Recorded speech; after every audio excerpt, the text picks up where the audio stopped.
X.org.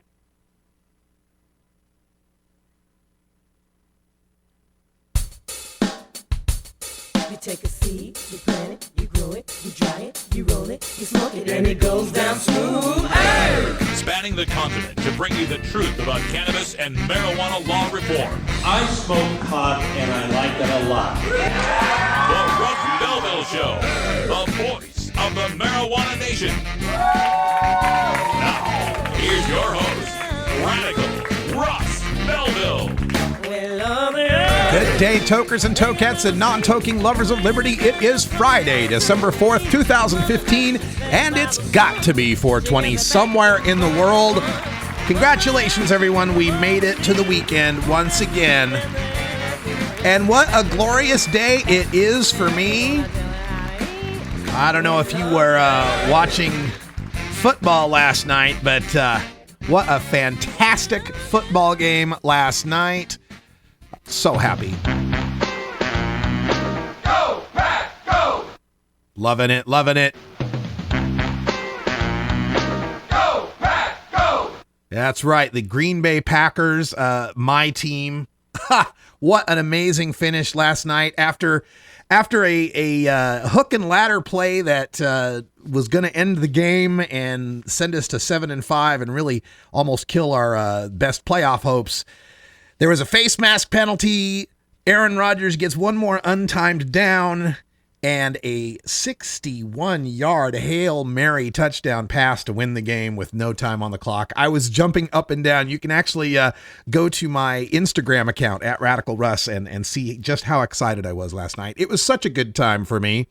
8-4 feels good. Both my Green Bay Packers and my Boise State Broncos are 8-4. So that's good. Let's hope both of them get at least one postseason win. Coming up on the show today, all sorts of marijuana-related things that we have to talk about, and we've got two guests joining us in the first hour today. At the end of the show, we're going to have a Reformers Reader segment where we're speaking to Joshua Sheets. He's the author of a new book entitled Homegrown Marijuana. He's going to tell us all about how to get our little garden growing. So stay tuned for that at the end of the show. Before that, at half past the hour, some Cannabis Chronicles with Doug Ross. He's been on the show before. He is the director of A Normal Life, a documentary film in which I am a participant. In fact, since I'm in A Normal Life with Ray Manzarek, it puts me just 3 degrees away from Kevin Bacon. It's kind of cool. And he'll be joining us to talk about Maryland's medical marijuana program. And he's trying to get a dispensary out there in Maryland and all the hoops and hurdles he has to go through. We'll talk about that at half past. Before that, we're going to have a chance to get into the drug war data mines, where there's a new report out from the General Accounting Office, Government Accounting Office, the GAO in Washington, D.C., reporting on the 5-year progress of the drug czar based on the drug czar's own goals. And guess what? It's a major fail for the drug czar in trying to reach even their own goals. Yeah, big loser, the drug czar, except for one area. There's one area in which the drug czar has succeeded, and it'll be kind of ironic when I tell you what it is. And before that, we'll get into Behind the Headlines. And in the headlines today, we're taking a look at an op-ed in New Mexico that laments the U.S. Border Patrol's actions against card-carrying medical marijuana patients in that southwestern state. We'll talk about that, but before all of it, we start everything off with the Cannabis Radio News. And in the news today, we've got a important appeals court decision coming out of the state of California. We've got Illinois medical marijuana patients losing their Second Amendment rights when they shouldn't.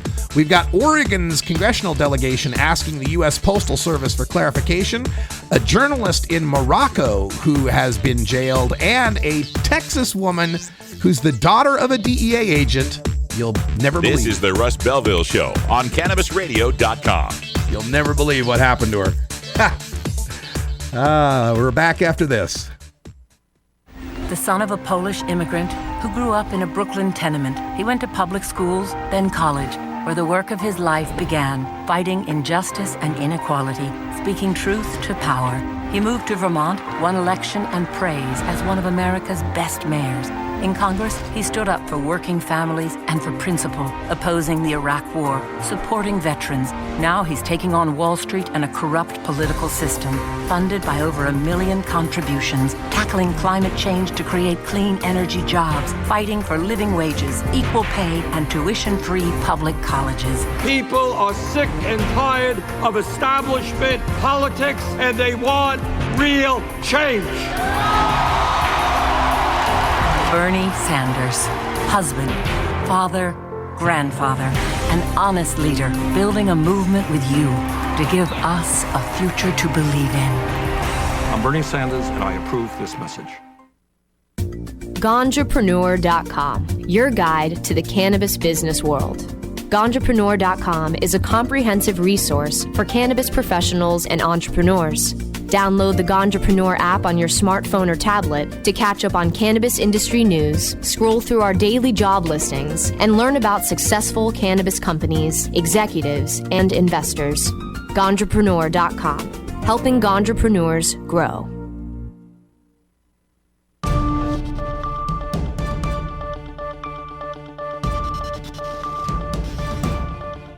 It's time for the Cannabis Radio News, covering the latest headlines in consumer cannabis, medical marijuana, and industrial hemp. Cannabis Radio News is now available exclusively at cannabisradio.com. Now your marijuana headlines in 4 minutes and 20 seconds. This is Cannabis Radio News. This is your Cannabis Radio News for Friday, December 4th, 2015.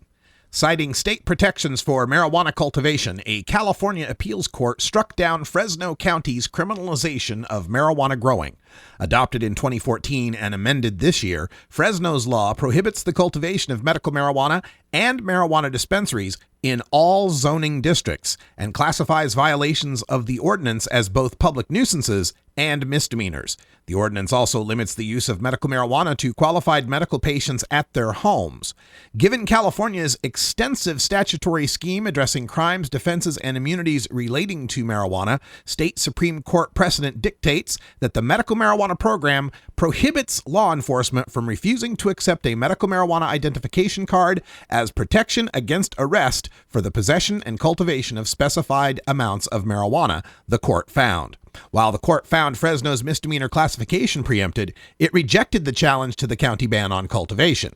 The Compassionate Use Act and medical marijuana program do not expressly restrict local government's authority over land use, the panel found. Nearly 2 years after Illinois decided medical marijuana users shouldn't be prohibited from owning guns, several patients received letters from state police telling them their firearms cards were being revoked. Although the agency insists the letters were sent to just 4 people before the mistake was corrected, some cannabis supporters say the error signifies an underlying ambivalence about medical marijuana in the 23 states where it's now legal. For example, a checklist for firearm owners on the Illinois State Police website includes this requirement, quote, "I am not a medical marijuana patient registry card holder," end quote. That, too, was an error that a vendor is now working to remove from the site, Illinois State Police spokesman Matt Borwinkle said. Illinois' law does include a general protection of patients' rights, said Chris Lindsley, legislative analyst for the Marijuana Policy Project. Members of Oregon's congressional delegation this week asked the U.S. Postmaster General for a detailed explanation of a Postal Service policy prohibiting mailing material that contains marijuana advertising. Senators Ron Wyden and Jeff Merkley and Representatives Earl Blumenauer and Suzanne Bonamici, all Democrats, signed the letter to Megan J. Brennan, the U.S. Postmaster General and CEO of the Postal Service. The letter comes days after a regional Postal Service official warned a Washington newspaper owned by an Oregon company that it is a felony to mail material that includes marijuana advertising. The Oregon Newspaper Publishers Association forwarded the federal advisory to its 100 or so members this week. The group's executive director said the association strongly discourages Oregon newspapers that rely on the U.S. mail for delivery from accepting, quote, any type of marijuana advertising, end quote. The officials asked, quote, what discretion does a regional postmaster have in enforcing or implementing these policies, specifically in states where marijuana is legal, end quote. A Moroccan journalist has been arrested for his role in a television documentary on cannabis trafficking in his country, the head of the website for which he works said Thursday.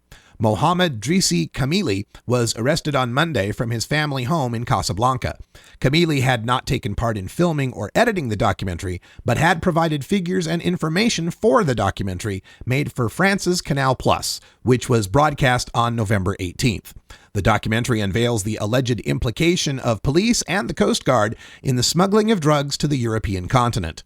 According to the International Narcotics Control Board, Morocco is one of the world's top producers of the cannabis resin, while Reporters Without Borders in March condemned, quote, the constant harassment of the independent press, end quote, in that country.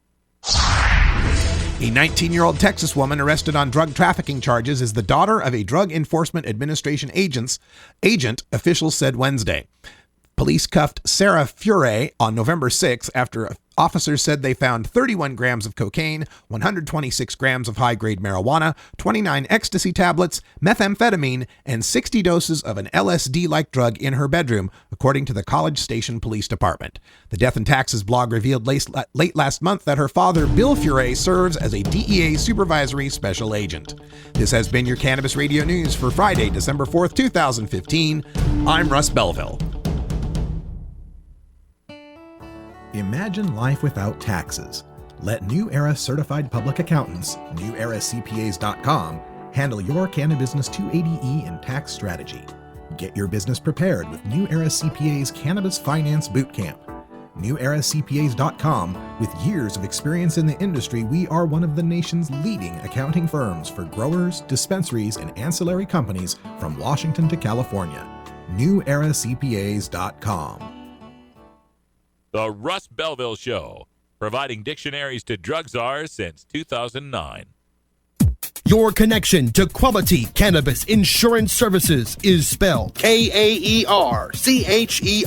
That's Karcher Insurance. We have worked with ventures like cannabis for over 60 years. We're proud to represent over 50 companies with tailor-made cannabis plans for owners just like you to insure your product, your plants, and your pursuits. Kaercher spells out their full-service insurance services, ranging from commercial to bonds to personal, from life to health, and more. Contact the team at KarcherInsurance.com and let our experience work for you. That's Kaercher Insurance.com. Contact Karen and the team at Karcher Insurance at 1-844-421-3560. That's 844-421-3560.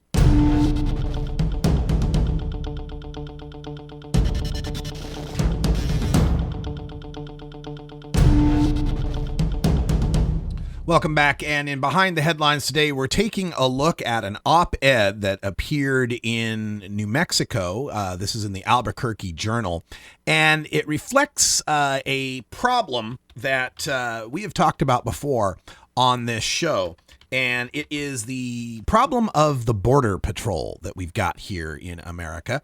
And I wrote for this, I wrote an article for this for High Times long ago, but just give you the details of the op-ed. They're discussing how medical marijuana patients in the large cities of of Santa Fe and Albuquerque are pretty safe when it comes to their medical marijuana use. But if you're down in Las Cruces and you're on the interstates, either Interstate 10 or Interstate 25, you're going to go through a U.S. Border Patrol checkpoint. And the Border Patrol checkpoint is run by, of course, federal cops who do not believe or understand or have any jurisdiction that recognizes medical marijuana. They just see it as an illegal drug. So when they stop you at the checkpoint, according to the op-ed here, they talk about Raimundo Marufo of Deming, New Mexico, says he faces potential felony charges and confiscation of their medication every time they drive through. He's written a complaint to the federal court saying if he's asked if he's carrying illegal drugs and he answers yes, he could get indicted for federal drug smuggling. And he answers no, he could get prosecution for lying to a federal agent. So in his request, he's asking that border agents should cease questioning U.S. citizens regarding medical cannabis in any states where the use of medical cannabis has been approved. And so the Border Patrol, and you'll find that a lot of the arrests and work that the Border Patrol does has more to do with the war on drugs than it has to do with illegal immigration or stopping terrorists from crossing our borders. A lot of this has to do with marijuana and drugs in general, confiscating the cash that is being carried, confiscating equipment, asset forfeiture that is behind a lot of this. Now, the Border Patrol is empowered to operate checkpoints. Now, you'd think a border checkpoint would be like at El Paso or like the border, right? Where someone's crossing the border. But Border Patrol agents for the longest time had the right to go within 50 miles of the border and have checkpoints on the theory that someone gets across the border, they're still close enough you might want to catch them, right? That 50 miles was 100 miles, I think was increased to 150 miles under one of the Patriot Acts or something like that. But whatever it is, within 100 or 150 miles of the U.S. border, federal Border Patrol agents can stop you, confiscate your marijuana, treat you as a felon, because any possession of marijuana can be treated as a felony at the federal level. And remember, when we're talking Border Patrol, we're not just talking the border with Mexico, but also the border with Canada. That entire 3,000-mile border with Canada within 100 or 150 miles, and I forget what the exact number is federal territory where the Border Patrol can work, and all U.S. coastlines. So the entire West Coast within 50 or 200 miles, and the entire East Coast within 100 miles, and the entire area around the Great Lakes, of course. So that means that at least 2/3 of the residents of the United States live in a place where you can be detained without cause by the Border Patrol as a so-called Border Patrol checkpoint. And even if you're in a West Coast state or a Northeastern state where your medical marijuana is legal, even if you're in the Pacific Northwest where your marijuana is legal, whether it's medical or not, does not matter. Border Patrol can seize it, charge you with a felony. There are 71 permanent checkpoints. 32 of them are down there by the southern border and a few of them in New Mexico. And they have roving checkpoints. They can actually set up roving checkpoints as well. This is, I hope this man's complaint can go somewhere, and we're starting to have more understanding at the federal level that there needs to be some leniency here. I would hope that this would somehow come under the congressional ban on spending money to interfere with the implementation of medical marijuana laws. So maybe Congressman Rohrabacher could get on this and tell the Border Patrol to back off on medical marijuana patients. Where'd you learn that, Cheech? Drug school. But I think a lot of people out there would be surprised to learn how their Border Patrol money is spent, how their anti-terrorism money is spent, their Homeland Security money, all these sneak and peeks and no-knock warrants that are mostly used for the war on drugs and not for terrorism. Yeah, we'll open some people's eyes to that. Happy 420 Mountain Time Zone. We're going to take a break. We'll be back with drug war data mining.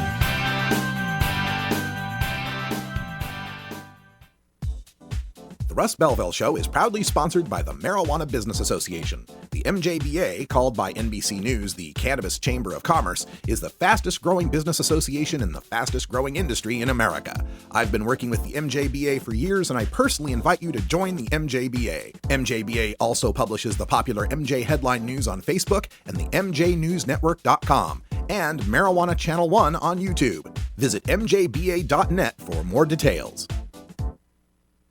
You're listening to Radical Russ on the Russ Belville Show. MJWellness.com, the largest medical marijuana community in the world.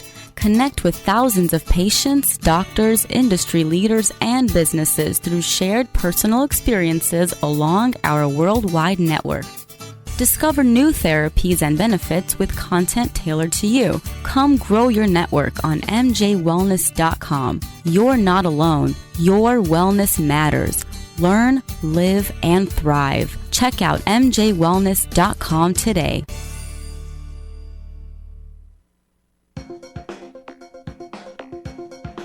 Arguing for the end of adult marijuana prohibition is easy because we have facts, science, reason, compassion, evidence, truth, and logic on our side. It is even easier when researchers catalog it all for us. Learn how to gather the facts on marijuana use, arrests, seizures, rehabs, drug tests, and more in this edition of Drug War Data Mining.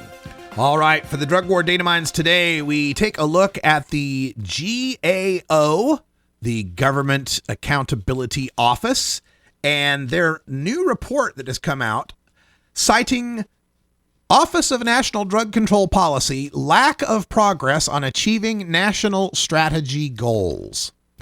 This is GAO-16-257T, if you want to look that up. GAO-16-257T. And according to the report, the GAO reported in March of 2013 that the Office of National Drug Control Policy, the ONDCP, aka the Drug Czar, and other agencies had not made progress toward achieving most of the goals in the 2010 National Drug Control Strategy. Every year, the Drug Czar's office puts together a drug control strategy, and they'll have all these goals that they wish to achieve, looking at a 5-year sort of plan. And in the strategy, the Drug Czar established 7 goals related to reducing illicit drug use and its consequences to be achieved by 2015. So 7 goals to be achieved by this year. And we've got data now up to March of 2013. So we've got at least halfway through. And GAO's analysis showed that of the 5 goals for which primary data on results were available, so there are 7 goals, we don't have any data on 2 of them yet, but of the 5 for which we have data, 1 showed progress and 4 showed no progress. 1 goal showed progress, 4 showed no progress. Overall, the report states, none of the goals in the strategy have been fully achieved. None. 0. And what did this cost us, America? According to the report, ONDCP reported that about $26.3 billion was provided for drug control programs in fiscal year 2015. That's 1 year. $26.3 billion. It was in the double-digit billions the years before that, too. So probably over the past 5 years, around $100 billion been spent. And none of the goals have been fully achieved. 4 showed no progress at all. 1 showed some progress. Now, let me get deep into the data here. We'll talk about exactly what their goals were. So, first of all, we're going to decrease the 30-day prevalence of drug use among 12 to 17-year-olds by 15%. So, monthly drug use for teens. In 2010, it was 10.1%. In 2015, it was 8.6%. And no change. Technically no change on that. They also wanted to decrease the lifetime prevalence, have you ever tried drugs, among 8th graders. They wanted to make sure that 8th graders wouldn't be trying drugs. And on that, they made progress toward their goal. Movement toward goal. And that's good. We don't want 8th graders taking drugs, so good. Decrease the monthly drug use among young adults, 18 to 25, by 10%. No change. Reduce drug-induced deaths by 15%. Movement away from goal. Actually went the opposite direction. More drug-induced deaths, not fewer. Reduce drug-related morbidity by 15%. And they divided this up. So they wanted to, 1, reduce emergency room visits for drug misuse and abuse. Went away from the goal. Movement away from the goal. They wanted to reduce HIV infections attributable to drug use.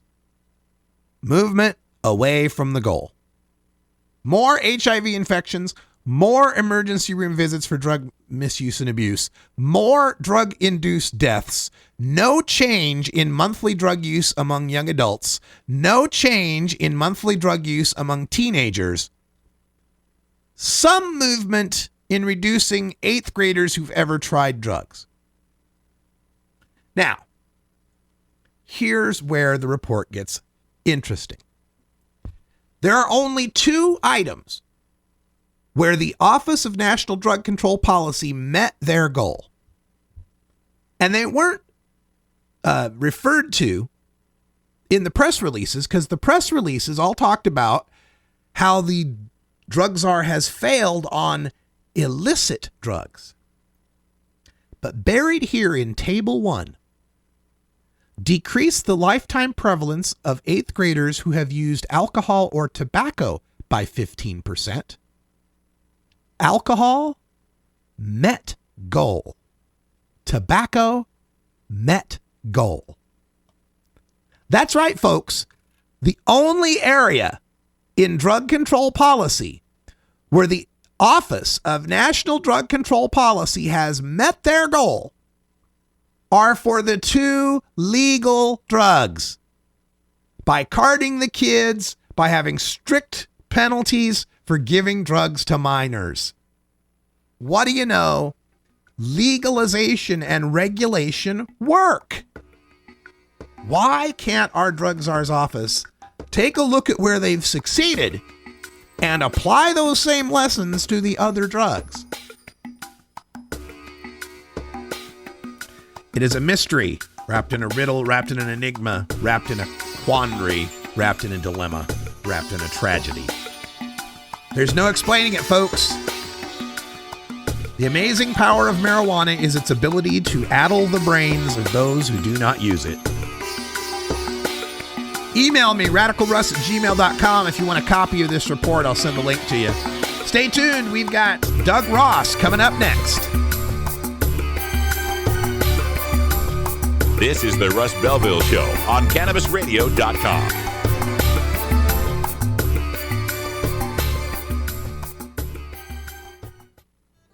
The Fingerboard extension has fretted instruments to enhance your creativity. It has new and used guitars and banjos from beginning to high class. The Fingerboard extension has National Resophonic, Husson Dalton, Larrabee, Heritage and Recording King guitars, and Mike Ramsey, Wildwood, Gold Tone and Recording King banjos. The Fingerboard extension also has drum stuff, used gear, and parts. Stop by the Fingerboard extension, downtown Corvallis, Oregon at 120 Northwest 2nd, or check out the inventory on the web at fingerboardextension.com and reverb.com. The Russ Belville Show, where the truth about marijuana gets more than a minute to speak. Great websites today need expert web design and development and need to be e-commerce ready and mobile friendly. But building a marketable and profitable website can be an uphill climb. Ready to make your new website or replace your existing website? Think Orange as the new way to get in the black. Orange Hill Development works with Fortune 500 companies and offer the same top quality development service at a fraction of what other providers charge. Brands like Absolute, Carlsberg, and Nestea trust Orange Hill Development. Find out why you should trust your website with Orange Hill. Contact Orange Hill for a consultation today at orangehilldevelopment.com.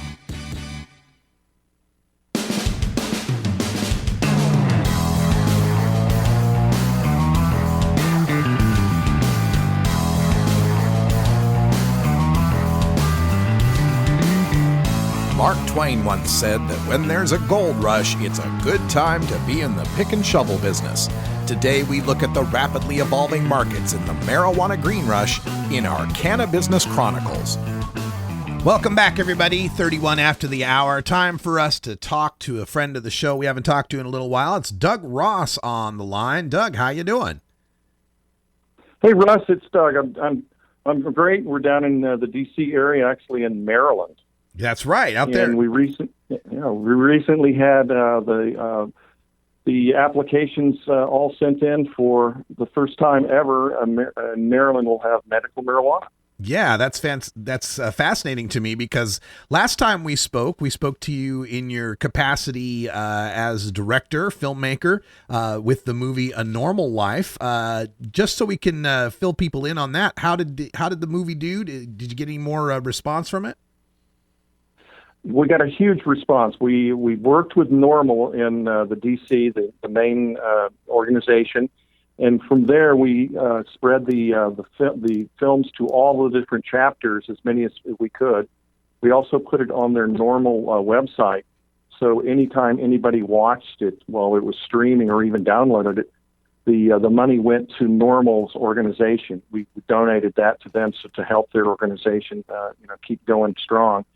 I got a call from the Annapolis, which is the capital of Maryland, some state senators, and they said they'd seen it. They were looking at medical marijuana becoming legal, and they wanted to show the video. And I said, by all means, I can bring you the witnesses and the people that were in the film, some of them, and they can testify at the state capitol, and they did. Wow. About 6 months later, suddenly, lo and behold, I got a note. They said they passed it, and I want to think I'm being pig-headed here. I'm thinking, oh yes, it was me our film was the tipping point. But I don't think so. But I think we all helped as a community, and so the film is still showing on Hulu, and it was on Netflix and Redbox, and it just sort of filtered out everywhere. Now, Maryland approved their medical marijuana. It became effective June 1st of last year, 2014. The approved conditions include cachexia, anorexia, wasting syndrome, severe or chronic pain, severe nausea, seizures, severe or persistent muscle spasms, or other conditions. Have they changed any of that? Are there any new conditions that you're aware of that have been added?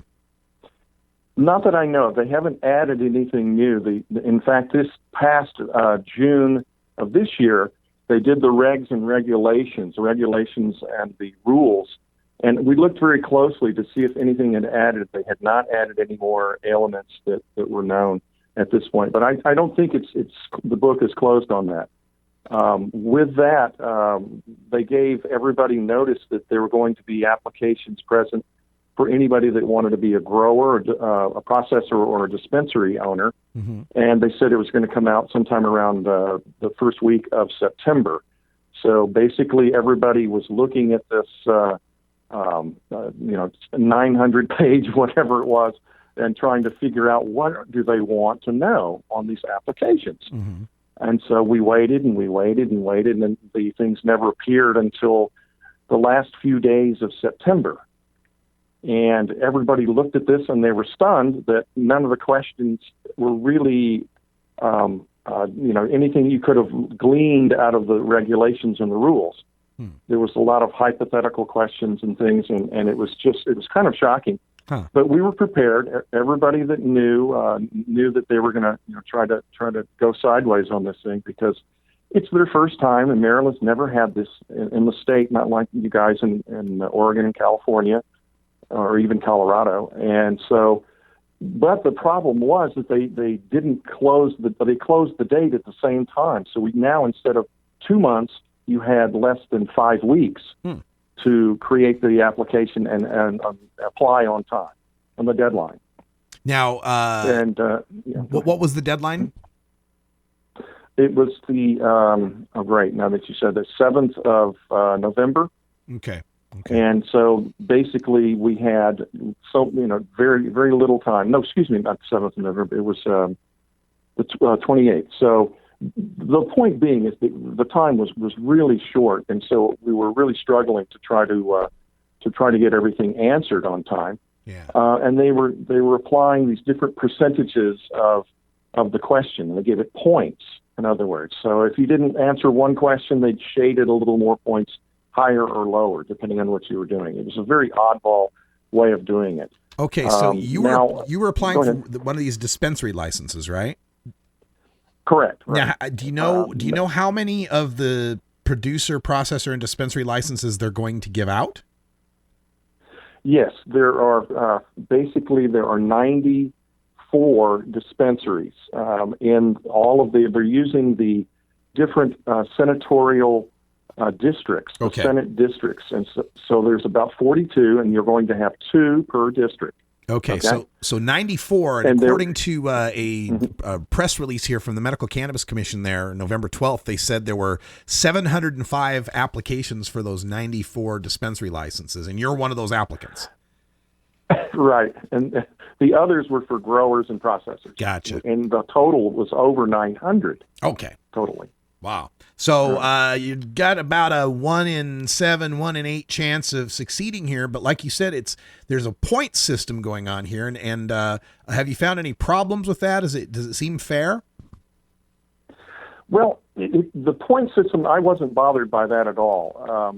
Because it gives everybody a fair shot, I thought, and you could answer the questions to prove your experience in business, your experience with the medical marijuana field, and so forth. And it wasn't just me. I brought in a medical doctor who'd had 35 years in the pharmaceutical business industry. I brought in a pharmacist who's also been in the business about 12 years and was a veteran. And then we had a security team, because there was a really big section on how are you going to secure all this and make sure the system was protected. And so I had all these people, and these guys were ex-FBI agents from D.C.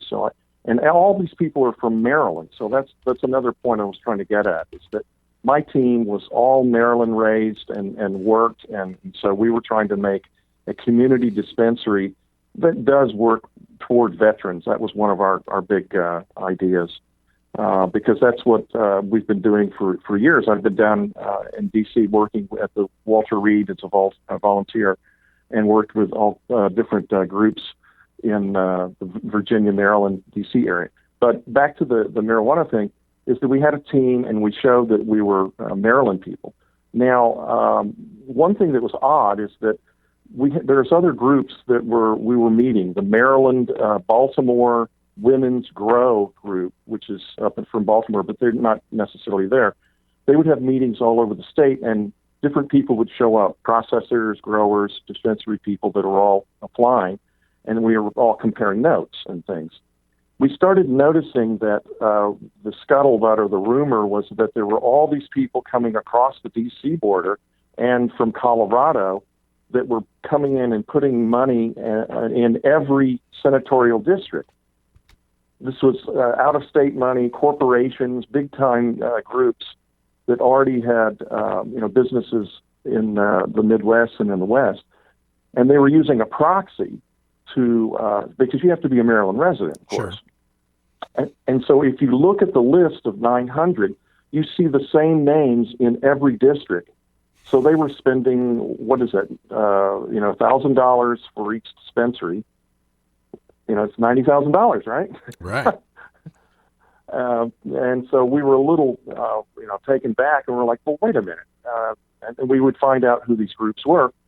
And I'm not claiming foul. I'm just saying that, we wanted as a community to keep the money in Maryland. So when these, the sales go to the patients, and that's what we're here for, is the patients.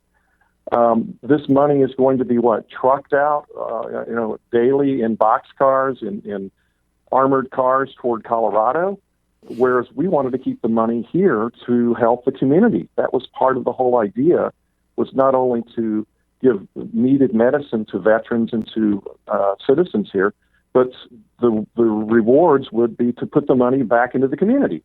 Right. That was all our whole idea. And so now we see all these groups from out of state, and there's nothing we can do in the process, because it's out of our hands, and we have until, I think, mid-January, and they may announce something. So, but, to be fair, we just wanted it fair and treated fairly. I thought if these guys that were the big corporations, they could put their resources into the communities far from Baltimore and Rockville, the two major cities, out toward where people are not, probably wealthy enough, and it's hard for them to access. We would feel it would be fair out there. But, it's out of our hands, I say, and I wish for the best. I hope the whole thing works out for the patients and for the veterans and for the community. My wife and I own a full-service spa with Chinese medicine, We've got acupuncture. We've been treating patients for years, and it's all about health and wellness. We were not in this to make the gazillion dollars. We were basically adding this to our portfolio of businesses. Yeah, you're pretty much illustrating what the big shift is now in marijuana reform, from being an activist-led on the legalization side and a compassion-led thing on the medical side to now being an industry-led thing where people are looking to make a buck on this. We've been speaking with Doug Ross here, the director of A Normal Life, and he's also an applicant for a medical marijuana dispensary, one of 90 some odd of them in the state of Maryland. And we've got about a minute here before we got to wrap things up, Doug. So is there, if people want to contact you and learn more about what's going on, or visit your dispensary once it exists in Maryland, how can they get a hold of you? Well, right now, the company is called MJMD, and we're at mjmd.info if you needed to get in hold of us. That's the best way. Otherwise, AcuSpaMD at gmail.com or AcuSpaMD.com. That's our spa. That's where we do our medicines things. I'm kind of surprised with Maryland being kind of a small state that you're going to have over 90 dispensaries. I know. It is odd. What are we going to be, like Starbucks every 10 feet? I'm not against that. No, I know. But we have to start. But I just wanted this process to be fair. That was all, and to help the patients. And I get that it's going to be industry wide. And there was a guy who just quit one of the national committees of marijuana because he said he was fed up that, like you said, it's all corporations taking over. Yeah, Dan Riffle of Marijuana Policy Project. I was at this one meeting, and this guy says, "What are you, against capitalism or something?" And I said, "No, I'm just for fairness." That's right. Hey, Doug, that's all the time we got, but thank you for joining us here, and keep us posted about what happens there in the state of Maryland, and we'll be in touch. Thanks, Russ. Have a great night. All right, thank you so much. And folks, check out A Normal Life if you haven't already, because, well, for one thing, I'm in it. Not for much, but I'm in it a little bit. At least got me in the Internet Movie Database, and that's good. Hey, when we come back, it's time for the Reformer's Reader, and we'll be speaking with Joshua Sheets, the author of Homegrown Marijuana. This is the Russ Belville Show on CannabisRadio.com.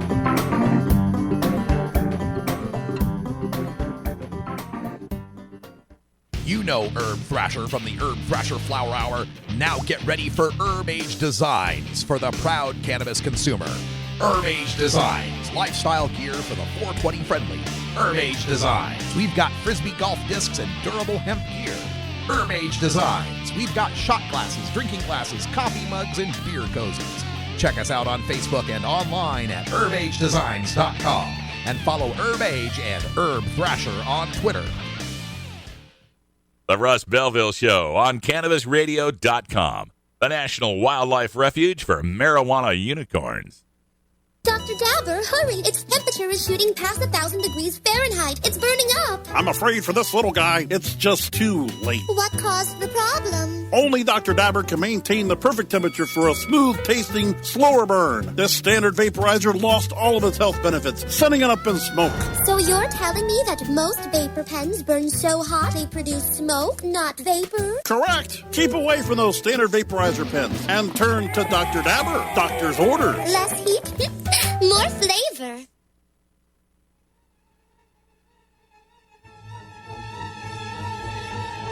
The best weapon you can have in the Prohibition War is your mind. Fill your head with the knowledge you need by checking out this latest entry in the Russ Belville Show's Reformer's Reader. Welcome back, everyone. 46 after the hour now. And today in Reformer's Reader, we're speaking with Joshua Sheets. He's the author of the book Homegrown Marijuana. Joshua, welcome to the show. Well, thanks for having me, Russ. How you doing? Doing fantastic, and very interested to get your take on this because so many states now are legalizing marijuana, and 3 out of 4 of them allow people to grow marijuana of their own, personal amounts at home, anywhere between 4 plants up to 6 plants in some of these states. And your book comes through right in time for people to get involved with that. Give them kind of a thumbnail description of who this book is for and what they can get from it. Well, any gardener of any level can use this book, and the information is really laid out in a way that's, from A to Z. But the primary target group is essentially who you're talking about. Anyone really can put a garden in their backyard and supplement their food that way. And you can also put a garden in your closet and supplement your income by not having to pay for weed. That's a great thing here. And of course, according to the bio, that you were gardening and farming all the way from the age of 6. And growing up as someone who is involved in horticulture, now your book talks about hydroponic growing. How did you make that journey, that switch from farm technology to hydroponic technology? Well, I started out kind of on a family farm, farming strawberries with my grandpa. He had a Doberman, strawberries, and corn. So I started out at the age of 6 under his tutelage, and about the time I was 11 or 12, I began working with the Archdiocese of Seattle as sort of a junior landscaper. Okay. And from that point on, I had caught the bug somewhere in between there, and went into the FFA in high school. I developed trigeminal neuralgia symptoms at some point during that time, around the age of 13, and really went through a myriad of stuff for a couple of years trying to treat that, and found that cannabis was really the only thing that would work for me. So the progression was due to my illness. Wow. So cannabis was able to help you. I started growing outside out here in Washington. Back then, my resume kind of reads like a criminal history from that period, but I guess that's kind of what it was. Yeah. You got busted then? Oh, yeah. Yeah, I did 4 years here in the state for cultivating cannabis. That's got to be tough, going behind bars where you're locked up with actual criminals when you were just a gardener. Pretty much, a gardener who was trying to treat himself. Yeah. Now, with your disorder, have you been able to eliminate any other or the rest of your pharmaceuticals through the use of cannabis? Yeah, I've gone through a whole myriad of stuff that you use, and I still meet with my neurologist once a month, and he still tries to get me to try new pharmaceuticals out. The last one we were doing with trigeminal neuralgia really was the gabapentin, pregabalin type family. So it's Neurontin pills. They cost about $800 a month. They make you unfunctionable. Mm-hmm. And that's the best that modern pharmacy has come across with that so far. You get down to about one really painful attack a month with that type of thing, but you're completely unfunctionable. And with the cannabis, you can function. And I've been 3 months free of an attack currently. Wow. Well, that's fantastic. And you're in Washington now. You're working in the cannabis industry, I presume? Yeah, absolutely. I'm here selling copies of my book, consulting with people, working with medical setups, giving advice to guys that are doing 502s. I had a consult yesterday with a private grower. It was really great. He set up an undercurrent system so clean he put it on a carpet. Wow. Now, having gone to jail, prison for cultivation, is that restricting you in any way from working in the industry in Washington? It is and it isn't. I can't really own my own business here, which is really sad because, at this point I'm 33, and basically we're the generation that I grew with, who's the guys a little bit older than me. We're getting ready to sort of pass over the torch, if you will.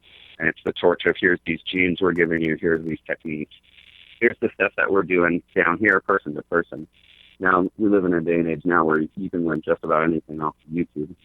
And I'll be putting out a series of videos myself to kind of help people out along with my book pretty shortly on YouTube. But, it's rough.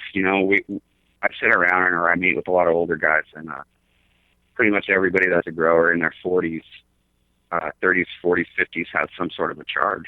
And it is, it's kind of a way to process them out. Yeah. We're speaking with Joshua Sheets. He's the author of Homegrown Marijuana.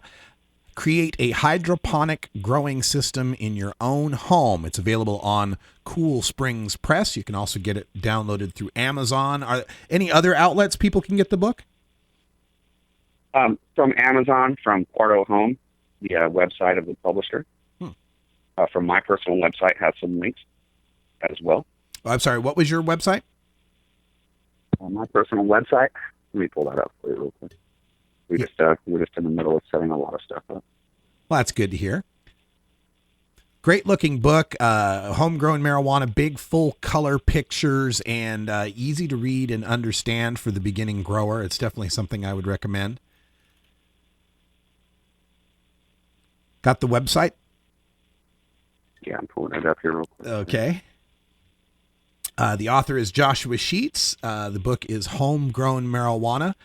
Create a hydroponic growing system in your own home. This would be a perfect gift for your friend who lives in a newly legal state where you can grow a small personal garden. Also good for the folks in the medical marijuana states that still allow for gardening by the patients. Hydroponic systems can be very easy to take care of once they're set up, I understand. Absolutely. A lot of these systems, they're really cheap. You can set them up with stuff that you can pick up at the box stores or even manufacture yourself. You can order parts offline, bulkheads and ebb and flow fittings, sprays. It's on a Home Depot news. A lot of systems can be set up realistically for under a couple $100, and they work just as well as the commercial systems. It's not very dependent on the. Yeah, don't end up having to spend a whole lot of money to get this stuff to work the right way. And it's fascinating to me how a lot of what we've developed as far as the genetics of cannabis and the techniques for growing it are the best in the world and end up getting used on things like space flights for the hydroponic techniques that we develop are things that are being used by NASA now to figure out how to grow food in space. So this is not just backyard or basement or closet growing we're talking about. This is major development in horticultural technology. Absolutely. And these horticultural sciences, they're not difficult to understand. And with a little bit of help from a guy like me, anybody can really put together one of these systems. The growing the potatoes aeroponically up in space that's been going on right now in the Russian space station. That was, I believe, it was originally sponsored by NASA, but that's a perfect example of aeroponics in space, and they're actually producing potatoes that are more rich in nutrients than what they would be able to pull off from that. Yeah, we're getting some muffling on your phone somehow there, Josh. We're having trouble hearing you there. Okay. Am I coming in clear? Yeah, it's still a little bit muffled. Not sure what's going on. But did you get a chance to find that website for our listeners? Yeah. Let me get that up. Can you hear me better, Russ? Yep, that's much better.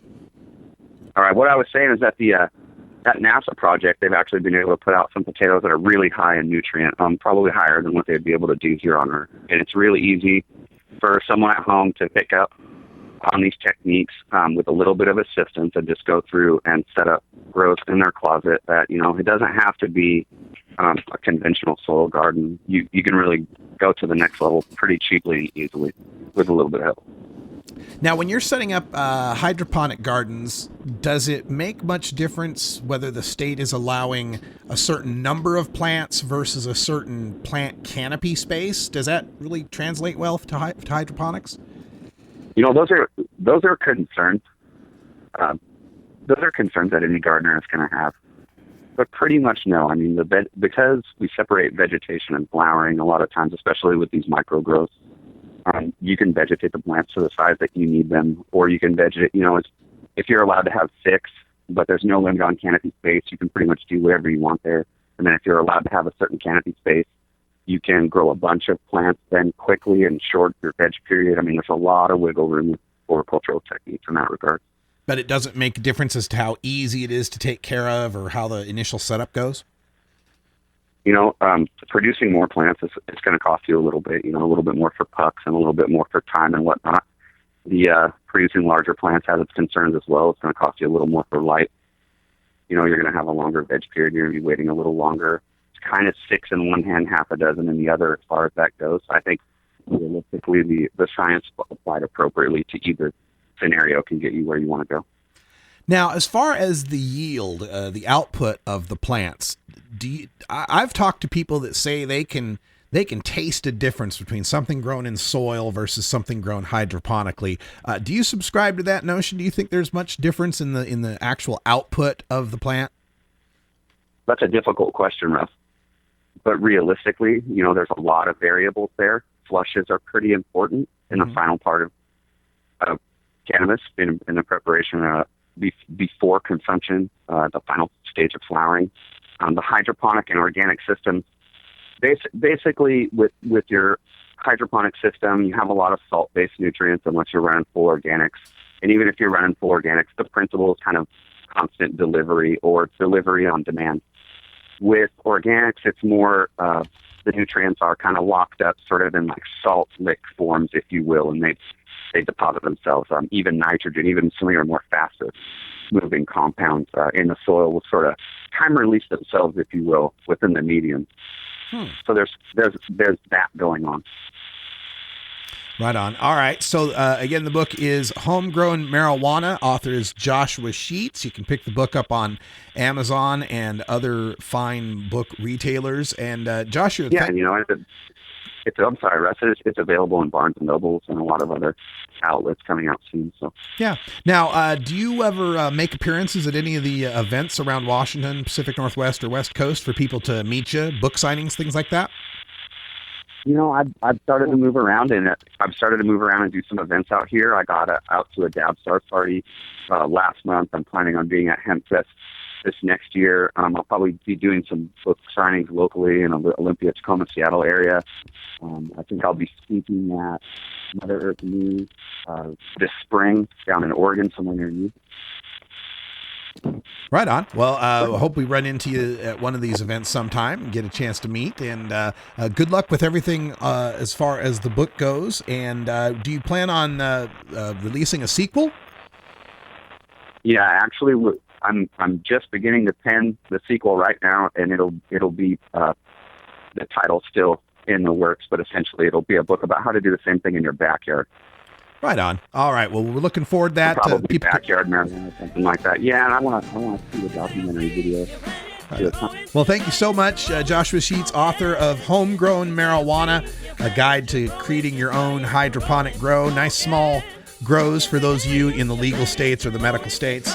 That's all the time I got for our Hour 1 podcast. Thanks for joining us. Stay tuned for Hour 2 Toker Talk Radio. Our phone lines are open at 971-533-7111. It's Friday, Open Mic Friday. You can call in about any topic. We'll be glad to talk about it. I'll be giving you a preview of the Northwest Cannabis Classic. It's happening here in Portland, taking place on Sunday. And what else is happening? Oh, yes, Emerald Cup is coming up. And Normal has got their Key West Legal Seminar going on this weekend. For everyone here at CannabisRadio.com, I'm Radical Russ. Thanks for joining us. And until next time, take care of each other, tokers. This is the Russ Belville Show.